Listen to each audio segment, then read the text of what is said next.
So 3 episodes left of Zombieland Saga and 3 backstories to go. I can say we're probably on a safe track to a satisfying conclusion, with Sakura's probably being in episode 12, tying up whatever final story arc that we are going to tell in this series.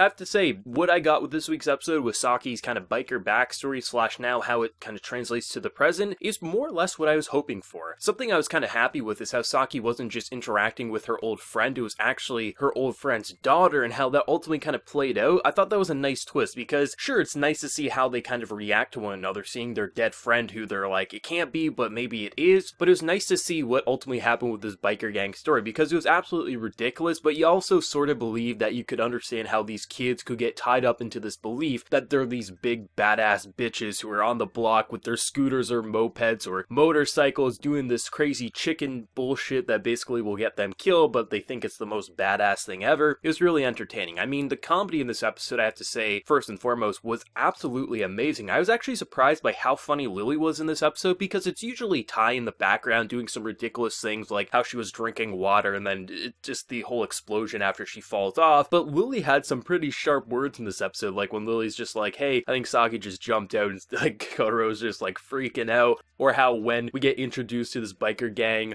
Lily's just like, I'm in grade school, and you're gonna pick a fight with me. There's a lot of really funny moments between Lily and just the others in this episode, but when you actually got to the core story of just Saki and how she's seeing her old gang, but now led by someone who she's expecting is probably her old friend's kid. She did mention how she wanted to settle down eventually. I just thought the way they played this episode out, though it wasn't the most funny episode ever, I thought it had this really nice balance of comedic and overall serious undertones while keeping it pretty silly all at the same time. I mean, just seeing Saki get thrown back into the biker gang lifestyle and just how everyone at first glance is thinking like, oh, this new girl's nothing, and she'll just give these glares and just freak people out. I mean, it was just amazing to see how like Kotaro is still like this guy who he's kind of a jerk. I mean, he's really a jerk, but he also understands like they have their own problems that they'll have to deal with, but you are an idol. Like, idols have strict rules they have to follow. So I like how she kind of comes to an in-between balance between him, like saying like, hey, I'm going to be an idol, but I am going to solve this my way at the same time. And how like they replay the same scene that got Saki killed, but this time, because she's a zombie, it doesn't matter if she falls to her death, quote unquote, because she's going to pick herself right back up. And I thought the way they handled that was actually really intense, because it wasn't intense because you were worried about Saki's life,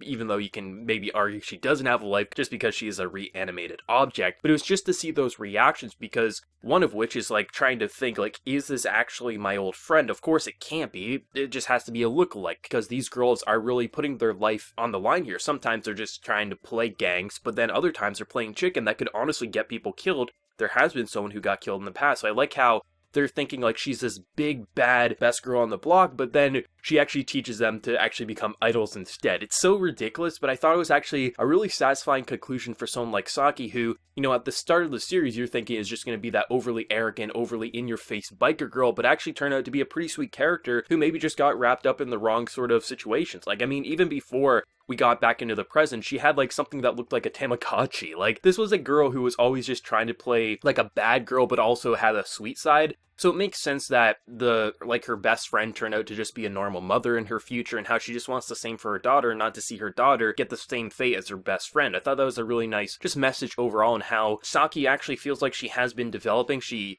still has that gruff side. She still is a little angry at times and a little emotional, but she still is a girl who just wants the best for people overall, especially someone who she looks at as like, this used to be my gang, and I see these other girls, like, they're just gonna screw themselves over. I gotta show them the way, and then they have that idol scene, which is, it's really ridiculous to say, but I thought they really made it emotional and gripping, and I thought the song overall was actually pretty well done, like, mixed with the pretty funny stuff between Tai and Lily. Then you have the really emotional stuff with Saki and how her story kind of translated to the present. It was just a really satisfying episode. Like, not the best episode ever, but a really satisfying episode, which I can safely say has been every single episode out of these 9 so far. There's been a single good episode every single week, some better than others, obviously, but they really found that balance of, like, the first little half kind of making you just laugh out loud, kind of rooting for this weird idol group, but now we're seeing all these backstories play out, and I'm really excited for the next few episodes, because I really think they can end this in 3 episodes. 3 backstories, final end goal at the end in episode 12, this feels satisfying. I'm really excited to see just the remainder of the backstory, especially Tai, see what the hell the legendary Tai truly is. It's gonna be good. I really think they found the nice, proper way to balance it out. It wasn't like overly emotional, wasn't overly funny, but it had this nice middle ground for all these little themes. And it was a satisfying episode for Saki and her biker gang story. So let me know whatever you thought of this episode down in the comment section below. Did you love it? Did you hate your favorite moment? Whatever you're feeling, let me know. Be sure to like the video if you did enjoy, and also hit that subscribe button if you want to see more content from me in the future. So until next time, everyone, please take care and have a good one.